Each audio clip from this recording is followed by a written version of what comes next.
This is Teachers Talk Radio, and you are listening live. Hello, good evening. Welcome to Teachers Talk Radio, and tonight's Late Late Show, hosted by me, Emily Edwards, is going to be looking at getting into the Christmas spirit and tackling arguably one of the hotly debated topics of the year. What do we do at the end of autumn term in the build-up to Christmas?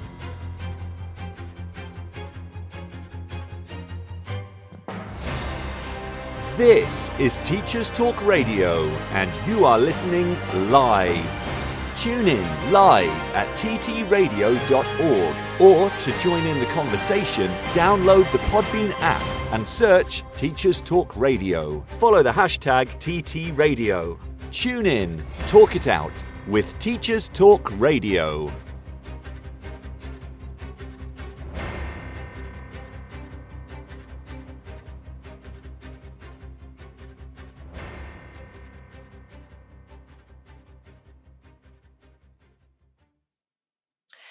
Hello, good evening, and welcome to Teachers Talk Radio. As I said, my name is Emily Edwards. For any recurring listeners, welcome back. It's good to be back. It's good to chat to you again.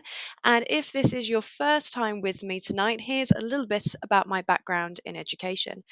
So I'm currently teaching secondary history as a full-time classroom teacher. I started my NQT year back when it was called an NQT in 2017, and I have an NPQML as well as experiences in middle leadership, both in temporary positions as a pastoral deputy head of sixth form and a curriculum lead for history, though thankfully not at the same time. I also have experience in teaching Key Stage 3 to 5 for history and Key Stage 5 or A level for politics. So, with introductions having been made, tonight we're going to discuss end of term traditions with a particular focus on the end of autumn term and the big build up to Christmas. It is the season after all. I thought I'd go for something a little bit more festive as we are getting into December and into the Christmas season. Tonight we'll look at the options available to teachers, what the results of my online poll showed, and thank you to everybody who did participate in that. I will be so excited to talk about it a little bit later tonight. But before we do so, there'll be some interesting feedback from different teachers and their choices. And as always, I'll share some tips and tricks to navigating some of the big choices that we teachers have to make around the holiday season in our schools. This show is brought to you in partnership with John Catt Educational, publishing professional development books and resources to support great teaching and learning in schools around the world. Have you checked out their latest releases? Use the code JCTTR2324 for 20% off your order. Don't miss out. Visit johncattbookshop.com to explore their full range of titles and advance your own professional development today. Happy reading.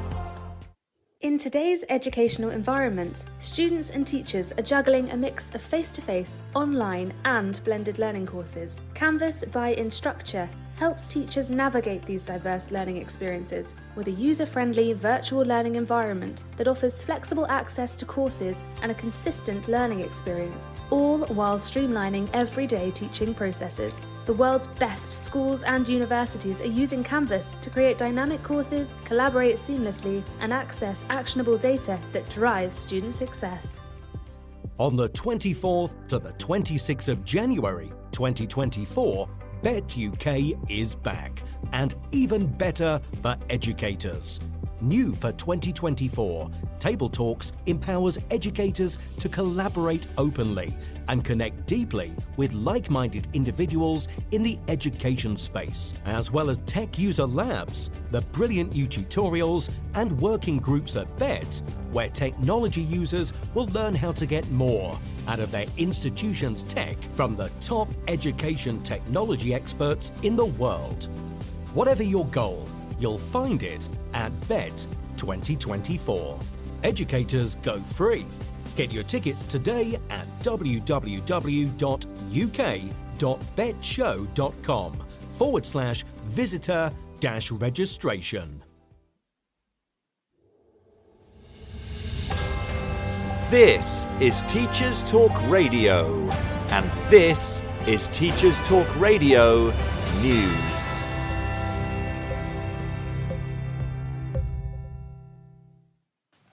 The big political news this week was the launch of the DfE in England's consultation on how best to implement minimum levels of service in schools if teaching and support staff unions go on strike. The BBC reports that education unions who were involved in talks with government over MSLs called the announcement shameful.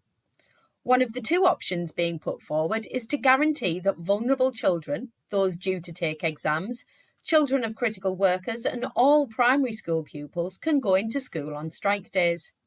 A leaked DfE document suggests that this amounts to 74% of pupils. In October, Education Secretary Gillian Keegan said MSLs would be introduced with the unions on a voluntary basis at first. But the government could use legal powers brought in earlier this year under the Strikes Act. The DfE says the plans will protect education. The consultation will last 9 weeks. All 4 teaching unions involved in talks reacted angrily to the announcement. Much of the media focus in recent days has been on the inquest into the death of Ruth Perry. The Guardian featured a report focusing on comments made by colleagues of the late head teacher, which focused on her evident distress during the days of the inspection. Much has been made of comments from Ofsted inspectors that Mrs. Perry was upset, tearful, and looked like she was in pain. The inquest began after Mrs. Perry's family discovered that its bid for legal aid had been rejected, but a crowdfunding campaign saw donations totalling more than £63,000. Behaviour in schools has also been a hot topic on both sides of the England-Scotland border. The Dunfermline Press reported that Fife Council's education chiefs are trying to curb a rise in violence in schools, but they don't believe in negative consequences. Instead, children learning about bullying should be an empowering experience. In a new version of the anti-bullying policy, the aim is stated that children do not bully others because they understand the harm it causes and choose not to cause such harm. It goes on to say where children do choose to bully, we need to engage with them educationally, supportively and restoratively rather than punitively. Comments on the paper's website, however, appear to show disapproval of the policy, with one comment describing it as utter nonsense and another saying it was psychobabble. The draft policy has been issued to head teachers, guidance staff and educational psychologists for their views, before schools are asked to create a personalised policy for their setting based on the final draft. Meanwhile, over the border in England, The Guardian reports that head teachers are describing a culture of non-compliance among pupils and parents. Whereas once a parent who was called into school to discuss concerns was likely to be broadly supportive of teachers' decisions, now heads are saying parents more often side with their child and take to social media to register their feelings. Many heads also say that behaviour has changed from having to deal with lesson disruption to managing internal truancy, as pupils come to school to socialise but refuse to attend lessons to learn. Some leaders also highlighted an increase in verbal abuse and swearing. Head teachers also pointed out that whilst challenging behaviour is nothing new, non-compliance is on the increase, and the reduction in the availability of specialist support services has made matters worse. One leader summed up the current situation. Since COVID, people seem to be far less tolerant, and that includes pupils and parents. Popular quiz show University Challenge is in the news as the BBC reports that a Christmas episode has been pulled after 2 contestants complained about a lack of provision for their disabilities. According to the report, contestants were not provided with promised audio description for visual images or subtitles to help with audio processing. The BBC agreed to withdraw the episode after the complaints were received. Finally, the BBC features a report on a civil servant who quit her Whitehall job to retrain as a teacher. The former employee of the DfE began teacher training in 2022, and Ms Melbourne is just one example of over 35s joining the profession, according to charity New Teach. Research suggests that recent graduates are shunning the profession, but older people are stepping up to fill the gap. Figures also suggest that older starters stay in the profession longer than the national average and are more representative of society in terms of gender and ethnicity. Could this be a solution to a recruitment crisis? This has been your Teachers Talk Radio News with Joe Fox. Hello, welcome back. So, jumping into it tonight, talking about our kind of plans for Christmas, especially within the classroom. I think, well, I wanted to kind of start off with a bit of a behind the curtains moment, behind the scenes, um, and talk about where I got this idea for the show tonight from. So, in essence, the show tonight came from a conversation I had with a colleague actually last week. As if we're being honest, I was moaning mostly about the weather, like every other Brit. And then we got talking about having 3 more weeks left. It's about 12 days now, but who's counting? And she replied with, got to keep at it and teach to the end, I guess. And if I'm honest, that got me thinking, is teaching to the end the only option we have? Is this the best option? And if it is, how can we make sure that we spread that message and make sure that we are all on the same page? So, before we talk about what we can do to make the run up to Christmas something a little bit more manageable, it's important to recognize the options available to us so that we can make those best choices. So, let's get into the Christmas spirit and talk about this the best way that I know how. So, I'm going to discuss the options from kind of the classic Grinch approach to a student Santa, i.e., kind of the least to most student friendly approach. And then we can discuss some of the reactions to these different approaches from my Twitter poll that I released earlier this week. So, classic Grinch. This is obviously the ones that students kind of roll their eyes at and moan about. This is teaching to the end. So we all know the phrase that gets trotted out by the most kind of hardened staff who've gone for the classic, no, we're not just going to watch a film. No, I don't care if Mr. Jones and Drama did it last lesson. Do I look like Mr. Jones to you? All those kind of student groans and arguments and probably an eye roll or two. And this kind of feeling within the classroom is this sense of everybody's getting punished. We're all going to plow through it together and hope for the best. But in kind of normality, I should say, is this really the Grinchy move that students think it is? Is this routine and having this structure to the lesson actually a positive? Are we framing the hour as actually something that isn't time to kill or to waste, but actually is a great opportunity to pick up a few new facts and a wider understanding of the world for students in that final moments building up to Christmas? That's the starting point. So, going from that classic Grinch, moving to not quite a nativity as a section. Okay, we'll do a test, but is it really a test if I call it a quiz and add in a Christmas round or put in some Christmas music as they're doing it to make up for it? Well, this option, I think, provides teachers with some structure and attempt to retrieve knowledge that'll be needed, obviously, usually after the winter break, but with a Christmas or holidays themed twist to try and keep a little bit of the spirit going. So, is this a valid compromise between students and teachers, or is it a bit of a cheap cop out that satisfies nobody? Moving on to our slightly more student friendly one, close to Klaus. So clearly there's a Christmas theme going, but at least the books are open, the date and title, and a suspiciously similar task to one you've done before in a normal lesson is there, just in case SLT come in to have a quick review, shall we say. But actually, there's a huge Christmas focus. So think about like source analysis of the Christmas truce for a World War One lesson, or having a discussion of character descriptions in a Christmas Carol, that sort of thing. Now, the final one is very much the student friendly, the one they're all hoping for as they walk through the door. Forget the curriculum. This is the chance to deliver a memorable moment for students and really celebrate the festive season. Games, Christmas themed activities, and maybe a fancy dress moment or two thrown in there, depending if you're primary or secondary. I'm not going to judge either way. And this is obviously a great opportunity to make the hinterland shine a bit, but also it's seen very much as the cop out. Usually amongst staff, the idea of, oh, they're watching a Muppets Christmas Carol again. They don't really have anything planned. They just want to get through the hour as quickly as possible. But is this the cop out that everyone sees it as, or is it such an opportunity to brighten somebody's day, to broaden horizons, even if it does involve a bit of a YouTube link or a kind of a dusty DVD? So, those are kind of my four different options from kind of a perspective of a student. But before I discuss what teachers on Twitter suggested in terms of different approaches and don't panic. I promise that it was kind of a fun poll and a lovely discussion rather than an all-out keyboard war. I did want to actually point out an article that I found when I was researching this topic and seeing different perspectives. And it came from The Guardian, and it was about the idea of differentiating activities between secondary and primary settings. And to be honest, I thought that was a completely fair approach.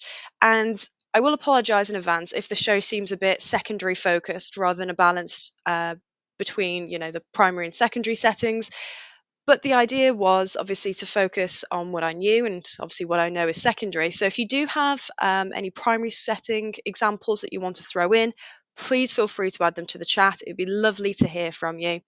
And obviously, I'll make sure that they get a shout out as we go through talking about the primary section in a little minute. So, jumping straight into the secondary setting, The Guardian suggested going for this kind of close to class approach by having Christmas iconography to link to the skills that you're actually using across the curriculum. So, they suggested science having kind of Christmassy based experiments and creating different Christmas themed items. So they suggested blizzard ice cream or crystal constellations using salty water, pencils, food colorings, and they suggested pipe cleaners, which, if there are any science experts in the chat, please feel free to explain what that's all about. But for me, that kind of blew my mind a little bit. And I think that was an interesting way to, especially for different subjects, connect the subject to a wider Christmassy feeling. So students don't necessarily realize they're applying the same skills and the same knowledge to the lesson, but at the same time still having an opportunity to broaden horizons and have a bit of fun. Obviously, for English and drama, there are lots and lots of Christmas themed books and films that can be broken down and discussed in the lesson rather than kind of very traditional curriculum approaches. And absolutely, Christmas Carol, there are going to be so many different versions to explore. You could even have a fun comparison of the mainstream miser throughout its historical versions, which could be quite fun. Now, for primary settings, they suggested going with a completely separate approach and having the whole day kind of themed around Christmas or Santa based activities.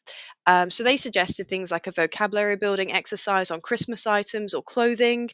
You can even add in kind of labeling exercises, which I thought might be a fun way to connect verbal kind of phonics to kind of the more written elements of their kind of English lessons, but also as well having kind of Christmas presents being described to develop their descriptive language skills, maybe like a guessing game, or even building some creativity through creating snowflakes in a more art setting, or even applying different knowledge from students based on what they're like at home or what they can bring from home, especially if it's including different faiths and EAL students talking about different holiday traditions or songs and kind of sharing that within the classroom.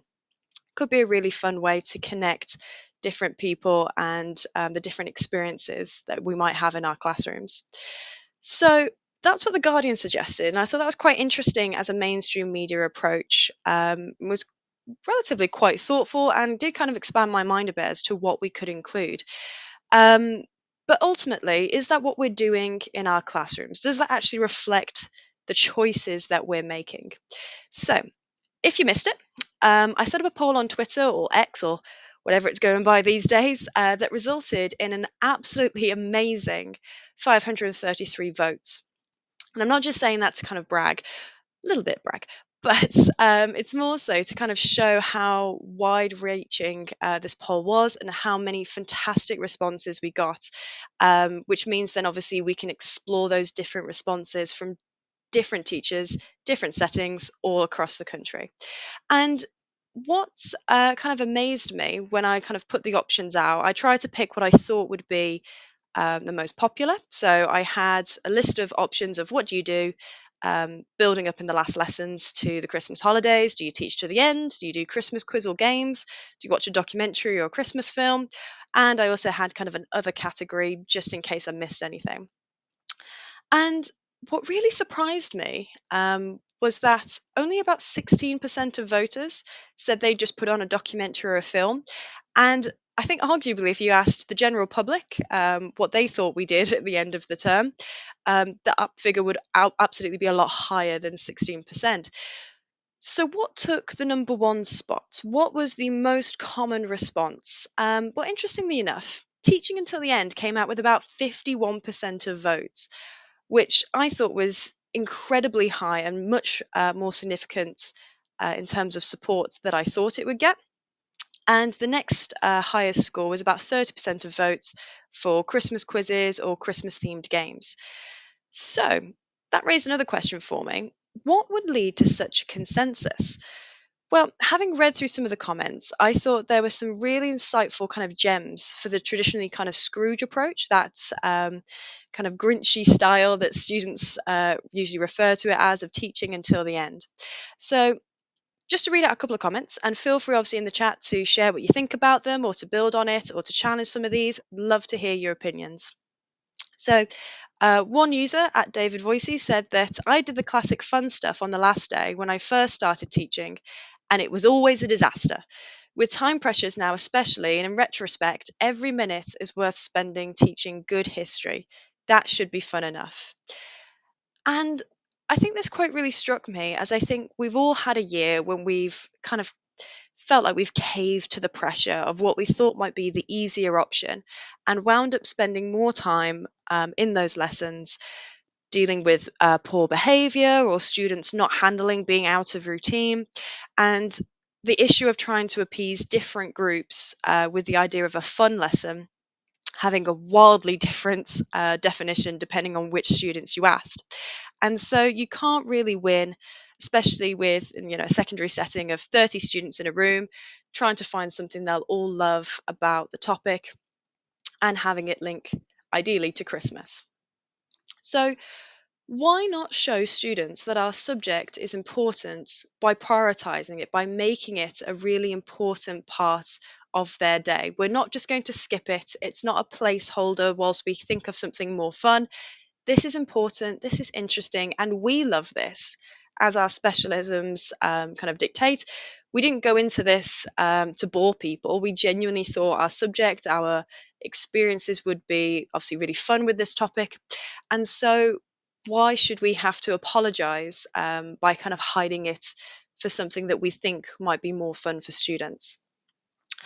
And I noticed as well there is a bit more nuance to that debate, as Mrs. Charlie Pearson noted as a comment. As she said, it depends on the year group. Sixth form and GCSE should be taught until the end, but with Key Stage 3, the last drama lesson before Christmas will be Christmas-themed drama games or watching a play, so still the subject really. And I think that's a good point. We always have to understand that we're not obviously teaching to the same year group all the time in a secondary setting. And even within a primary setting, you obviously have to deal with lots of different subjects throughout the day. It's not just one long history lesson, for example. And so I think it's important, like with any other lesson, that we try to pitch it appropriately and think about who's in front of us, what would work best. And I thought there was an interesting theme with many of the comments that were talking about the importance of sticking to the curriculum, as they were linking it more so to older year groups, particularly obviously in secondary settings with GCSE and A-level students. And there was the kind of more underlying theme of having a lot more flexibility for younger year groups, and especially within a primary setting, of having a bit more room for traditionally non-traditional lessons in that sense. And finally, as one of my kind of last comments that I wanted to focus on, at Hectic Teacher made a really great point about it all being kind of time sensitive. So it depends on where I am in the learning phase. I don't want to start something new just before a break. So I have a lesson spare, then I will obviously do something fun like a quiz, but otherwise I'll just teach until the end of the learning phase. And I think that is a really good point to make, that having to keep an eye on timetables is something that we have to keep in mind. And it's not something that I had initially thought would be a significant influence on our decision making as a profession. So obviously the questions that arise from that are, are you near the end of a topic and would benefit from kind of finishing it off for a fresh start and a new topic in the new year? Do we have this kind of magical spare lesson that could be better used as a way to indulge in a bit of Christmas fun? and set the mood for the rest of the term and to welcome everyone into the break? Or are we losing sight of the importance of what we teach by trying to shoehorn in Christmas activities instead of teaching naturally to a topic's end? So, overall, there are lots of obviously different points that were raised from the poll, which I really appreciate. And again, thank you to everybody who got involved, either posting comments as a response to the poll, either just voting in the poll, or by doing a bit of both. All of it was absolutely incredible to see, and it's definitely something I'll keep in mind for future shows to try and get a bit more of your perspectives. So all of these points are definitely worth considering as we move into our kind of next section about actually making a choice with what we do and starting to explore what are the good and bad choices we can make and what can we do to avoid maybe some of the worst choices.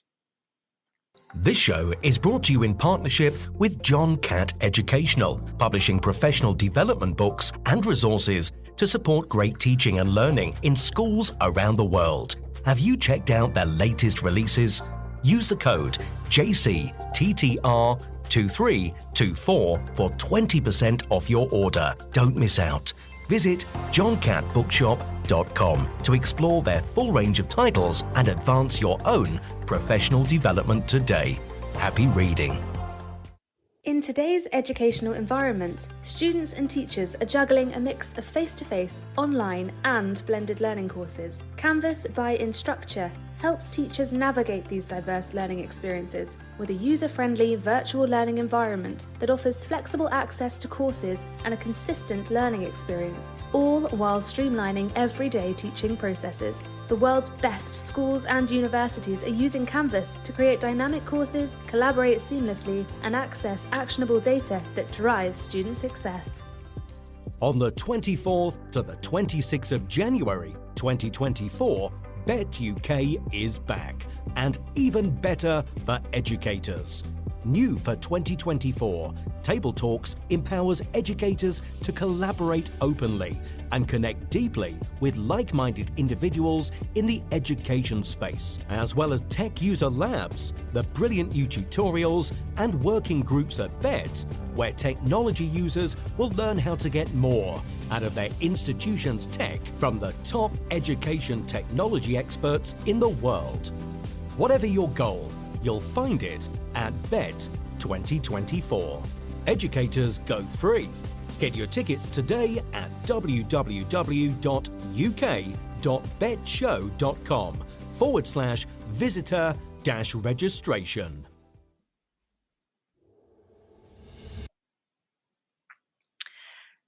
And welcome back. So, James, I saw you wanted to call in, so feel free to call in now if you'd like. I'd love to hear your opinion on what we're talking about in terms of Christmas. So.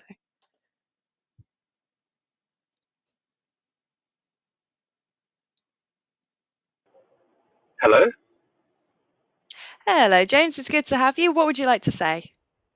Hey, thank you. So I'm in Australia, so things are a little bit different over here. We finish for Christmas a lot earlier, like some of the schools around the 10th of December, something like that. So the run-up to Christmas for us is a bit shorter, and we don't sort of fill the end of that term so much with festive activities.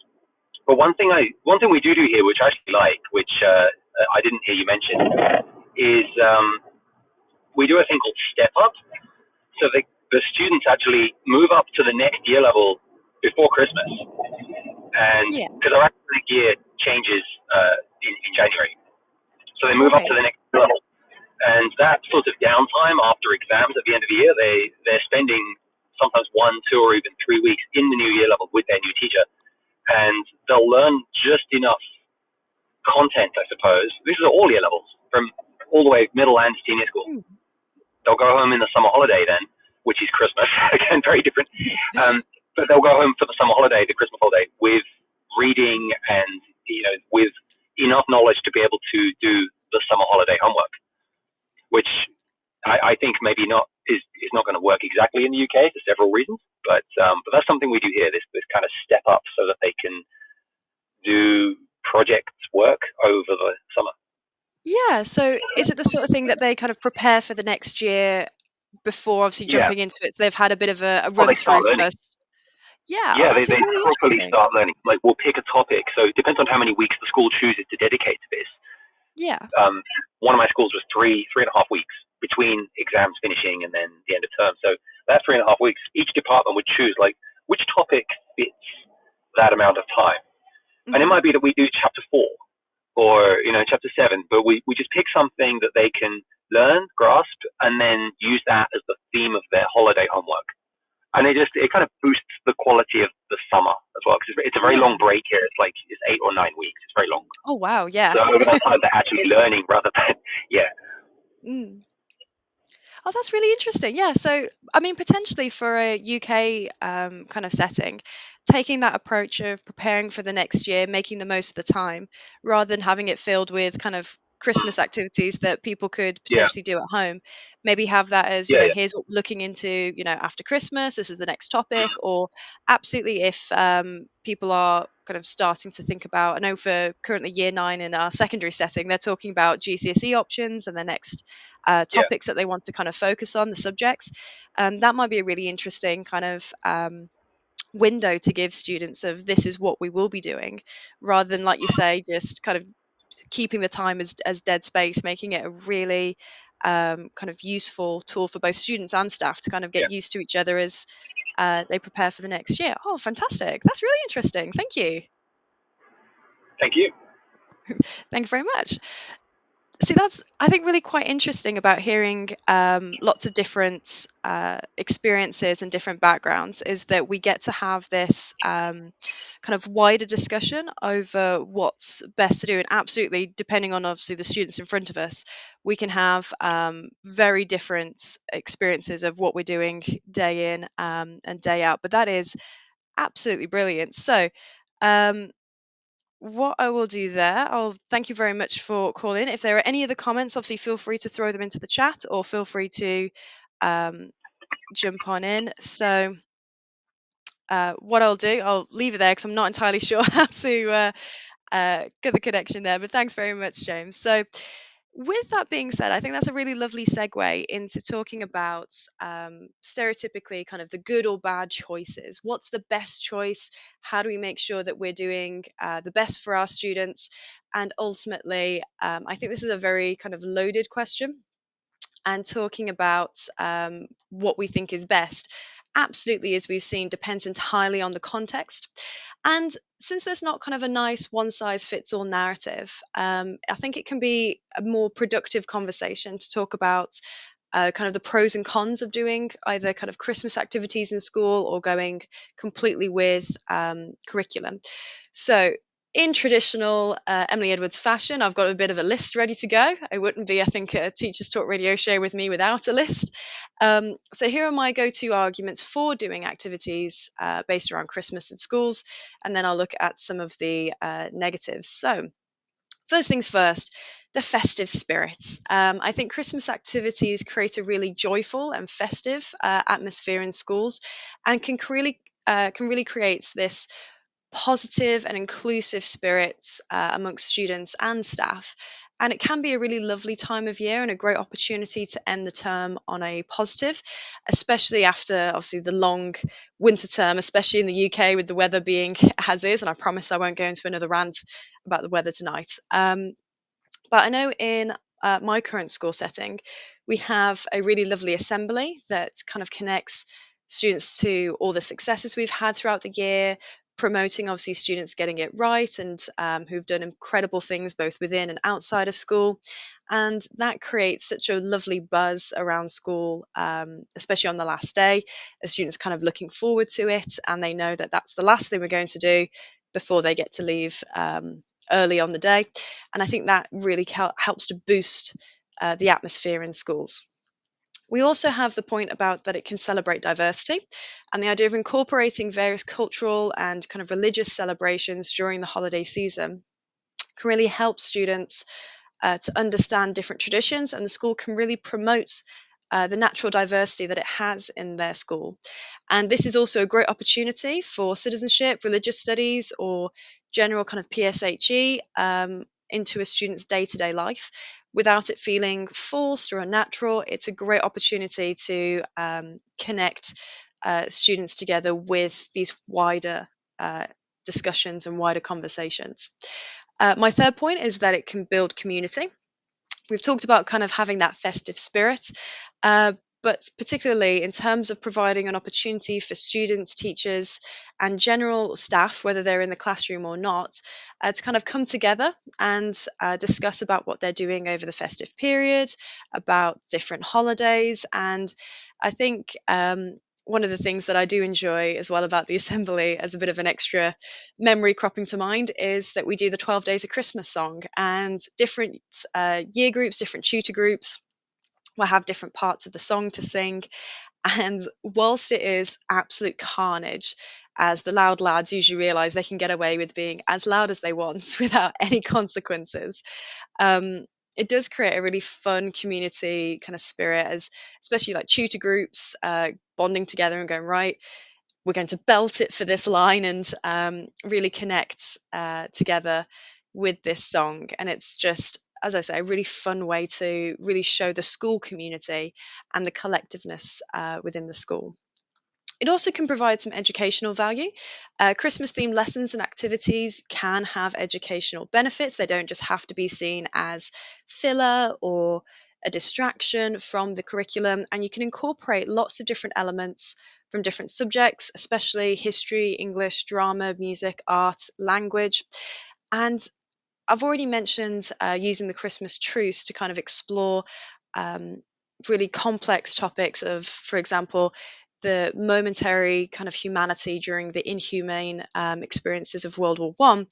But there are lots of other examples out there where we can connect the curriculum to the season in both an effortless and really eye-opening way for both staff and students, which is always a bit of a winning combo. Also, as a bit of kind of a staff focus here, it's a bit of stress relief. We can obviously do with a bit of a breather near the end, as we are really pushing ourselves to make sure that we're wrapping up the year on a positive note. And I think Christmas activities can offer a really nice, natural, light-hearted break and reduce a bit of the stress, and provide a really positive end to the term.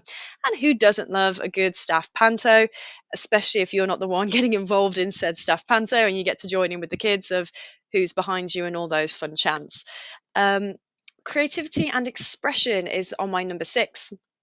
So, particularly with things like arts and crafts, holiday performances, and other general Christmas activities, we can allow students to express themselves and showcase their talents in different activities and different ways that we might not have actually seen before in the curriculum, and can be a great way to showcase these outside of a traditional lesson, especially as well for primary school settings. If you get students really engaged in a topic that you don't normally have time for in a curriculum, say more of an arts or a music focus, absolutely this could be a great way to expand your interest and get students really engaging with the day-to-day just before Christmas. And finally, it's a lovely reward for hard work. I think recognizing the hard work that we put in, recognizing the hard work that students put in, especially throughout a very long term, can have a great motivating factor and a lovely positive reinforcement for the effort, and knowing that it's all culminated in a bit of fun and a lovely way to wrap up the term. Now, this isn't to say that there are only positives to all this. There are negatives that we do have to consider. So, on kind of the other half of my list, we do have to keep in mind, obviously, religious sensitivities. Some families may have very different religious beliefs, and emphasizing Christmas activities above all else could make students from non-Christian backgrounds feel excluded or potentially uncomfortable. And whilst I think obviously this is a very serious thing to consider, it is something that has a very easy remedy, in that way that we can incorporate lots of different traditions, lots of different backgrounds, in as many ways as possible. So the idea of introducing ideas around Kwanzaa or about Hanukkah, or talking about different origins of Christmas, for example, the kind of pagan Saturnalia, for example. But obviously, we do have to keep in mind that there will be some faiths and some backgrounds that don't worship Christmas at all. So that could be Jehovah's Witnesses. Whether that has a huge impact on your intakes, obviously depends on the students in front of you. And like all good teachers, we are going to be focusing on the kids who are in front of us rather than pushing forward with an idea, whether or not it fits who's in the seats in front of us. We also have the idea about instructional time, the idea that the end of term might actually be quite critical for reviewing and concluding lessons and topics. And Christmas activities might seem a bit of a distraction from all this. And the idea that actually you might need to cover some curriculum content in order to properly wrap up the year. Especially for GCSE. I know this is coming from a secondary setting, but I know with my year 11s at the moment, they are desperate for a Christmas lesson. They've already started asking, and it isn't even mid-December yet. But it is important, obviously, for their education and for their chances in the summer that I focus on curriculum first. And then if magic happens and we have a spare lesson, then we can discuss maybe some Christmas time. But unnecessarily losing hours might actually cause more harm long term than some short term good. We also need to consider our budgets. Elaborate Christmas activities can really strain the budgets, obviously, within schools or within classrooms. And obviously, we need to keep an eye that the activities we are kind of running, whether they're in school and require obviously staff to provide things from home, which we shouldn't have to do, understandably. But also, as well, if the school are running their own events that require maybe financial contributions, that they are as inclusive and cost effective as possible and avoid obviously putting any unnecessary burdens on staff or on parents at what potentially might be a quite difficult time. And finally, the big one I think I've left until the end here is the idea of dividing and conquering. I think if one teacher does Christmas activities and another does not, then students can not only pick up on that inconsistency, but odds are they will try and find a way to exploit it to get out of doing any meaningful work. We all know the handful of students who will try it, and obviously that just creates more pressures and more difficulties for the staff who are following either school policy or following what they think is best policy, if they're being played off against other staff who are, again, trying to just maybe do what they think is best for the students in front of them. So the tried and tested, but Miss Let Us Play Cahoots phrase that always gets wheeled out this year. Not only obviously makes us feel like the bad guy for trying to stick to the plan, to the policy, to what we have got prepared, but it can also result in students actually not doing very much with their day. If they're all watching 40 minutes of the same or a collection of Christmas films, then it's not actually going to be a worthwhile day in school for them. They might just see it as a waste of their time, and that could cause issues both within school and obviously from students' perspectives as they go home. So, with all that being said, this means that when we are deciding whether to incorporate Christmas activities or not, we just need to try and strike a balance that, as always, respects diversity, acknowledges different cultural backgrounds of our students, and maintains a positive and inclusive environment for all students in front of us. So, as always, we just need to consider obviously what's normal and expected for our school. Obviously, if there's a school policy in place, I mean, there's not really much you can do there, but also keep in mind the students that are in front of us and the preferences of everybody involved. Not just focusing on students, not just focusing on staff, but trying to create a nice, healthy balance of ultimately what is going to create the most long-term good. And obviously, we need to try and keep our fellow colleagues in mind. We are all in this together, after all, not to quote High School Musical, but we are obviously trying to make sure that we are working as a team and we're not undermining different colleagues or even school policy and getting ourselves in trouble this close to Christmas. So, to kind of lead into my tips and tricks, there's always a section on this because I don't like introducing a debate and a discussion without giving some thoughts, some opinions to try and maybe solve some of the bigger issues or to try and direct and help people find their own answers. So, what are my 5 tips and tricks for making the best decision in the build up to Christmas for you? And I think the first one is pretty obvious. I'm not going to suggest that any of these are mind-blowingly unique or different, but what is your school's policy is my number one starting point. Let's be frank. There's no point in making any other decisions if the school we're working in already has a system in place. And that could be big school assemblies, that could be staff pantos, that could be teaching to the end, it could be a teacher's choice, it could be having a selection of approved Christmas activities, could be anything. But ultimately, whatever it is, following your school's policy should be your first port of call. And absolutely, even if you don't agree with it, you can always moan over a mince pie and some mulled wine later on after the kids have gone home. But it just saves you so much hassle, so much stress. Just making sure that whatever you're doing isn't going to get yourself in any trouble or isn't going to undermine what the school are trying to achieve. We also have my second tip or trick, which is, do you have any important learning to finish before the term? Are you nearly at the end of your topic? Are you nearly at the end of your scheme of work? So that question, or those questions I should say, are really based on this idea of, do you have the time to do this?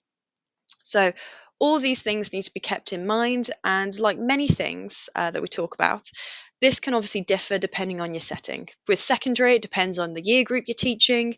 For obviously GCSE to A level, that could be very different in terms of what you use the time for compared to Key Stage 3, year 7 and 8 may have a bit more flexibility if you've got a lesson spare. And obviously, even within primary school settings, trying obviously to balance obviously the year group that you've got in front of you. Very young students are going to be perhaps in a different state of mind than your years 5 or 6 students. But ultimately as well, do you want to be starting a topic in the new year, fresh and kind of building on what you've already learned? Or are you going to be spending that time going back and filling in gaps because you've taken a lesson out that could be used as a conclusive lesson to have a bit of Christmas fun? It's kind of weighing up where you are in your learning phase, making the most of that time, and making sure that whatever time you do use, you're using for what is best for you and for your students. So, tip number 3, what activity do you have in mind? So if you're not teaching to the end, and there is nothing wrong with that choice at all for the record, it is completely up to you, then I think you have to keep in mind, well, what activity is going to take its place? And this could potentially be a great opportunity to explore some of the hinterland or that wider learning that can really expand a curriculum. So for example, history, we have so many amazing documentaries out there that can be a really great eye-opening opportunity for students to see a different perspective or introduce a different voice that potentially we haven't had time to include in the curriculum for whatever reason. I know for geography, you can't really beat David Attenborough and a bit of Planet Earth, can you? And that might just be my kind of history blinkers limiting my options there. But understandably, with whatever activity you pick, whether it is a film or whether it's a quiz or a different source or even a one-off kind of bespoke lesson that focuses on a Christmassy themed idea, I think you just need to make sure that obviously it fits with whatever objectives you have for that lesson. And I know that's not going to sound mind-blowing in any way, because it is just like what we do with any other topic. Wherever we start, we always go with, what do we want students to get out of this? And by starting with that, even with Christmas-themed lessons, I think you can really make the most of that opportunity. Tip number 4, can you have the best of both worlds? So why choose is kind of the fundamental question I'm asking here. I've obviously loved doing quizzes in the past. I mean, I've made no secret of the fact that, yes, there is a time for curriculum. Yes, there is a time for kind of a bit of Christmassy fun. But ultimately, I found that following kind of a Christmas quiz format, but sneakily adding in history-based questions, has been a really great way to kind of have the balance of fun, have the balance of curriculum, and kind of mesh the two quite naturally together. So, for example, I include rounds that are based on what they've learnt that half term or that term. So that way then they're doing a bit of retrieval. I always like throwing in a bit of Christmas history. 1, just because it's interesting. And 2, because I think it's quite fascinating to see students really get engaged with history on a wider level when it's not directly linked to anything, kind of these fun facts that they are quite curious about and can lead to some very interesting discussions. For example, there was a question I put up, I think a couple of years ago now, which was about which century saw the origin of Christmas trees in the UK. And if you do know the answer, please feel free to pop it in the chat. But generally, that one quick question led to a really interesting discussion of the royal family, their links with different nations, how royal families get kind of intermingled with different nations. And it was a nice organic way to expand what students understood about monarchy and democracy and about England's role on an international level, without actually having a designated curriculum moment for it. So I think that's a nice way to show off that best of both worlds approach. So quizzes I think are great, but if you know of any other activity, again, please feel free to enter it into the chat, or obviously use whatever works best for you, that kind of helps you to balance out that fun aspect with as well general curriculum ideas. And then finally, my fifth tip slash trick: what do you have the energy or the resources for? Now, throughout these kind of tips, I've been very student focused in that discussion. And I think most teachers are when they do have this discussion of what's best for the students, what can they get out of it. But I do think there's also the very real question of having been self reflective and asking yourself, what do you have the energy, the time, or the resources to do? And yes, we'd all love to have this kind of amazing lesson with bespoke, one of a kind activities that just amazes students, engages them on all levels, and they walk out of the room with big smiles, absolutely buzzing about how that lesson went. But do you have the time to create, to prepare, to print, to cut, to stick, to sort, to do whatever you need to do to create that lesson? If you do, fantastic. Obviously, go for it. Have an absolute blast getting that lesson prepared and delivered, and I'm sure it will have some incredible results. But would it actually be easier and better for you to use those kind of tried and tested centralized lessons that, whilst maybe a bit more predictable, might not feel as Christmassy? They do actually not only do the job, but they keep you sane for an hour, which, especially in the build up to Christmas, as we've put all this pressure on ourselves to obviously perform at our best at 100% each and every lesson, do you need a lesson where it is very paint by numbers, you know the material, you're confident with it, and you can just focus on delivering a strong lesson rather than trying to prepare something that is very off the wall, that requires a lot of preparation work, and that could cause a lot of issues that are unexpected, obviously, in the day-to-days that is teaching.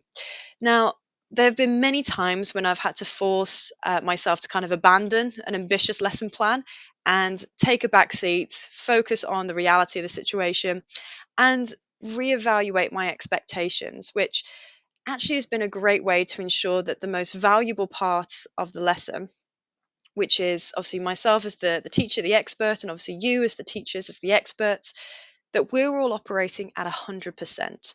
Nobody wants burnout for Christmas, and ultimately the students get the best results when we're able to be at our best. Ultimately, absolutely, we obviously have to consider what we've got time for. And thank you, Paul, for your comment. I really do appreciate that. With 3 days to fill, you've got wonderful amount of time. I think I'm very jealous of the amount of time you have. But absolutely, it's making sure that we're making the most of this time. And I know, obviously, for my Key Stage 3 lessons, I've got a little bit more flexibility. Whereas, obviously, for GCSE and A level, I am not stopping on the concept there, for better or for worse. But understandably, I've made that choice for myself and for the students. And I think having that peace of mind of knowing when I can go very traditional in my teaching and when I can go a little bit all out does create that balance that I'm looking for. And I know for many teachers, taking the pressure off ourselves to have this amazing Christmas lesson can absolutely be the lifeline that we need as we're building into the Christmas season. So overall then, what are my takeaways? So tonight, obviously, we've explored lots of end-of-term traditions, both within the UK and in Australia. Thank you very much, James, for your contribution tonight. Really appreciated it. And I think it's important, obviously, in discussing all those options that we've kind of addressed both the traditional, those kind of Grinchy stereotypes, as well as the kind of more fun out there ideas, and obviously keeping in mind that there is no one correct option for you. There's whatever option works best, and I hope obviously tonight's show has helped to keep in mind what obviously we have to play with, what time we have, what resources we have, and that whatever we choose to do, obviously as professionals, give ourselves the confidence and the pat on the back to know that whatever we choose is going to be the best option for us. As always, obviously, we need to keep a balanced view of the pros and cons of doing these sorts of Christmas activities, and keep in mind, obviously, the demographics of our schools and making sure that we're staying inclusive and that we're not only obviously excluding students, but obviously undermining our colleagues with an inconsistent approach. So obviously, let's hopefully get into the festive spirits and be really confident in our choices as we head towards the half term. Paul's given us another comment. Do you think it's acceptable for staff to go for Christmas drinks less than 30 minutes after children have left at 1:30 on the last day? To be honest, Paul, 100%, I think it is one of those options that it depends entirely on the atmosphere of the staff. I've been in schools where we've had a Christmas Eucharist, and pretty much as soon as the students have left and they're safely left, that we then headed out, and different groups decided to just go home. Different groups decided to go to the local pub and have kind of a bit of a release of steam in essence, and some were just having Christmas department meals. I was more so with the department meals, but absolutely I would go out with my friends within the departments, particularly like after the meal, usually away from the head of department, so we could kind of unwind and talk about the year.